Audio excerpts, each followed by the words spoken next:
गोवा के मुख्यमंत्री प्रमोद सावंत और अमित शाह की मुलाकात की क्या है मायने? क्या गोवा के मंत्रिमंडल में होने वाली है बड़ी उठापटक? क्या अमित शाह ने प्रमोद सावंत को दिए हैं मंत्रियों के बदलने के आदेश? भ्रष्टाचार के आरोपों में घिरे मंत्रियों की करतूत से आग बबूला है अमित शाह। दिल्ली में बंद कमरे में हुई मुलाकात के बाद गोवा की राजनीति में आने वाला है तूफान। क्या विश्वजीत राणे से लेकर कई मंत्रियों पर लटकी है तलवार? नमस्कार दोस्तों, मेरा नाम है राज के वर्मा और आप देख रहे हैं गोवा का पहला हिंदी न्यूज चैनल राष्ट्र टीवी। अब देश सुनेगा गोवा की आवाज। दोस्तों, गोवा की सियासत में इन दिनों कुछ अलग ही तूफान उठ रहा है। गोवा सरकार में हड़कंप मचा हुआ है। मंत्रिमंडल में उठापटक की सुगबुगाहट है। चर्चाएं इस बात की जोरों पर है कि वो कौन कौन से मंत्री है जिनकी कुर्सी खिसकने वाली है और वो कौन कौन से विधायक है जिनकी लॉटरी लग सकती है। और इस बीच मुख्यमंत्री प्रमोद सावंत को दिल्ली तलब किया गया या फिर वो खुद एक ऐसी लिस्ट लेकर पहुंचे हैं जिसने गोवा में बैठे मंत्रियों की नींद उड़ा दी है। अब सवाल यह है कि क्या यह सब कुछ यूं ही हो रहा है या इसके पीछे कोई बड़ा राजनीतिक खेल है? क्या बीजेपी के पूर्व मंत्री पांडुरंग मडकईकर के भ्रष्टाचार के आरोपों और टाउन एंड कंट्री प्लानिंग मंत्री विश्वजीत राणे पर लगे इल्जामों का मंत्रिमंडल में रीसफलिंग से कोई ताल्लुक है?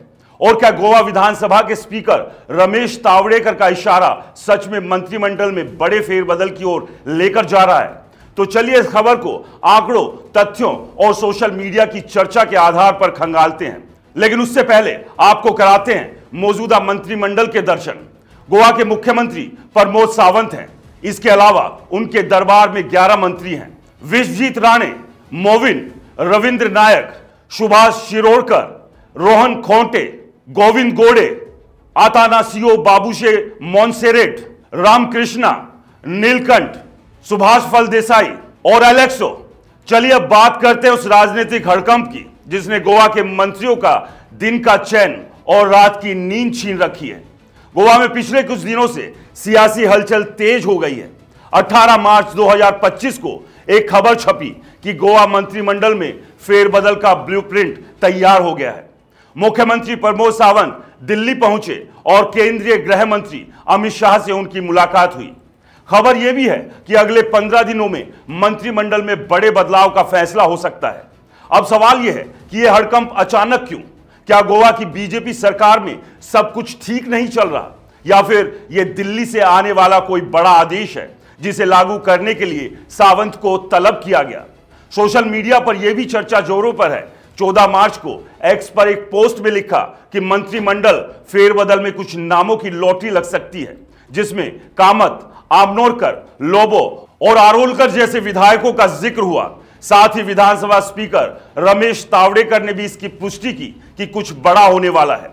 लेकिन दोस्तों, ये सिर्फ ट्रेलर है, फिल्म अभी बाकी है। असली कहानी तो अब खुलती है जब हम भ्रष्टाचार के उन आरोपों को देखते हैं जो बीजेपी के अपने ही नेताओं ने अपनी ही सरकार पर लगाए। अब जरा ध्यान दीजिए, बीजेपी के पूर्व मंत्री पांडुरंग मडकईकर पर 5 मार्च 2025 को मीडिया में एक खबर चली।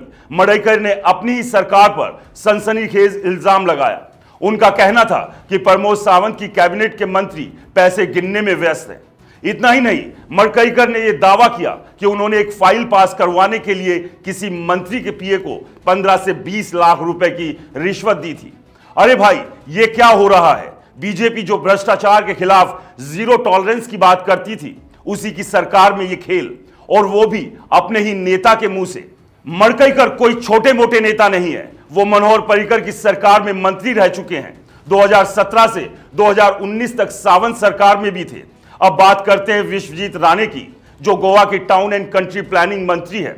इन पर भी आरोप है कि इन्होंने अपने निजी फायदे के लिए कुछ ऐसा खेल कर दिया जो भ्रष्टाचार के दायरे में आता है। इतना ही नहीं, इनके खिलाफ एक PIL भी दाखिल की जा चुकी है। अब जरा गोवा विधानसभा स्पीकर रमेश तावड़ेकर की बात सुनिए। मीडिया रिपोर्ट के मुताबिक तावड़ेकर ने कहा कि अगले 15 दिनों में मंत्रिमंडल फेरबदल का फैसला हो सकता है, यानी कि अप्रैल की शुरुआत तक गोवा में सियासी भूचाल आ सकता है। संकेत दिए जा रहे हैं कि कुछ मंत्रियों की विकेट गिर सकती है। अरे भाई, ये सरकार है या क्रिकेट टीम? विकेट गिरने की बात हो रही है, लेकिन सवाल यह है कि क्या ये विकेट भ्रष्टाचार के आरोपी की वजह से गिरेंगी? सोशल मीडिया पर भी लोग यही कयास लगा रहे हैं। कोई कह रहा है कि अमित शाह ने सावंत को फटकार लगाई होगी, तो कोई कह रहा है कि बीजेपी गोवा में अपनी छवि बचाने के लिए सब कर रही है। लेकिन दोस्तों, सच क्या है, ये तो वही जानते हैं जो दिल्ली के गलियारों में बैठकर तारे जोड़ रहे हैं। अब बात करते हैं असली सवाल की, क्या ये सब अमित शाह के इशारे पर हो रहा है?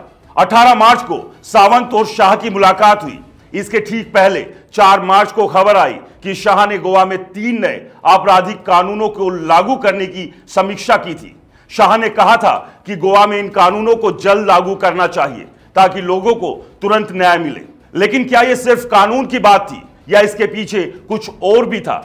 सियासी गलियारों में चर्चा है कि शाह गोवा की बीजेपी सरकार से नाराज है। मडकईकर के आरोपों ने पार्टी की छवि को नुकसान पहुंचाया है और 2027 में गोवा विधानसभा चुनाव से पहले बीजेपी कोई जोखिम नहीं लेना चाहती। तो क्या अमित शाह ने सावंत को सख्त हिदायत दी है कि भ्रष्ट मंत्रियों को बाहर करो वरना कुर्सी खतरे में पड़ सकती है? यह सवाल इसलिए भी बड़ा है क्योंकि बीजेपी का केंद्रीय नेतृत्व हमेशा से अपनी साफ छवि सुधारने का दावा करता है।